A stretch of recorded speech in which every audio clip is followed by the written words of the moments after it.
Sholat wajib ini punya banyak fadilah. Dan saya sarankan ibu-ibu sekalian kalau mau rajin mengerjakan sebuah ibadah, maka kita harus mencari tahu fadilahnya. Fadilah itu janjinya Allah di situ.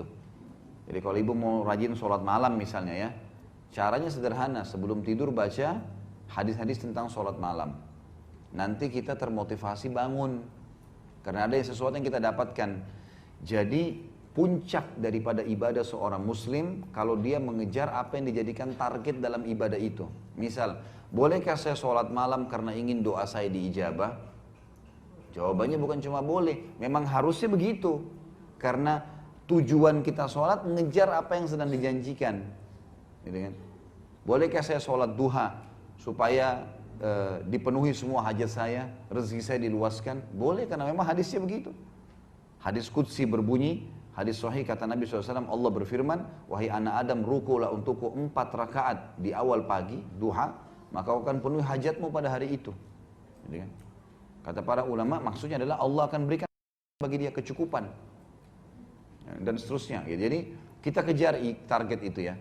Sholat 5 waktu punya fadilah, punya kelebihan yang banyak. Di antaranya adalah hadis Nabi SAW yang sahih riwayat Bukhari.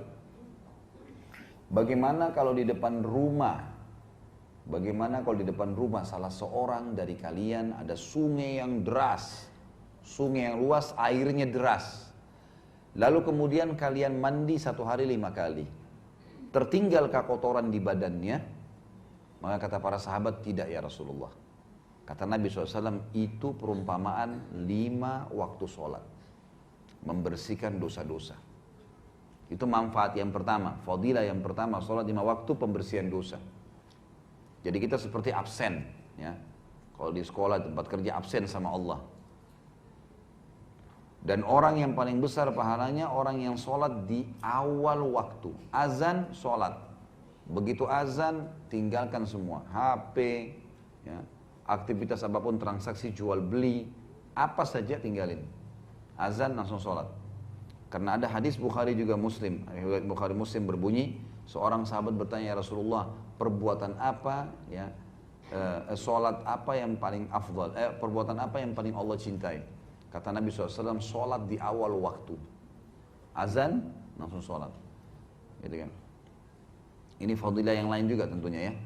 Jadi yang pertama tadi bisa membersihkan dosa-dosa. Yang kedua, mendatangkan cintanya Allah. Ya. Karena orang sholat di awal waktu itu ada fadilah sendiri. Sholat di awal waktu juga ini punya kelebihan lain ya. Seperti misalnya hadis, siapa yang tidak ketinggalan takbiratul ihram pertama imam. Imam Allahu Akbar, dia juga Allahu Akbar di belakangnya. 40 hari, maka dia akan selamat dari sifat kemunafikan. Tidak akan pernah dusta seumur hidupnya, tidak akan berkhianat, tidak akan pungkiri janji. Tapi 40 hari. Baik, kalau saya perempuan bagaimana? Ibu boleh sholat di masjid, tidak ada larangan. Lebih afdal sholat di rumah, ya.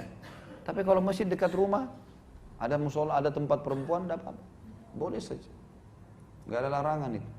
Kecuali memang anak lagi sakit, ada kewajiban-kewajiban di rumah, ibu sholat di rumah.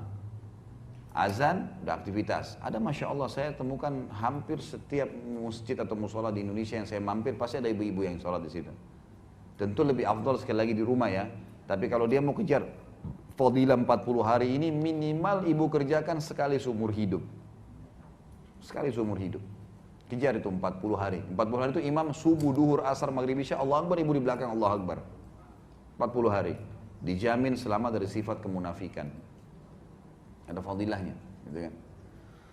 Kemudian juga fadilah yang lain adalah hadis yang mengatakan, atau yang Nabi SAW bersabda, awal amal yang dihisab hari kiamat adalah sholat. Kalau dia baik, maka akan membantu yang lainnya. Kalau dia buruk, maka akan merusak yang lainnya. Jadi sholat berpengaruh sekali. Awal amal dihisab hari kiamat. Jadi dia termasuk fadilah nih. Berarti kalau dia baik, baik semua nih. Makanya Nabi SAW bersabda, innama ju'ila qurratu aini fis shalah. Allah telah jadikan kenikmatan hidupku di sholat. Nabi SAW itu kalau sudah takbir, ibu-ibu sekalian, udah nikmat lama baru salam. Sampai kaki beliau dikatakan dalam riwayat yang lain pecah-pecah. Karena luar biasanya.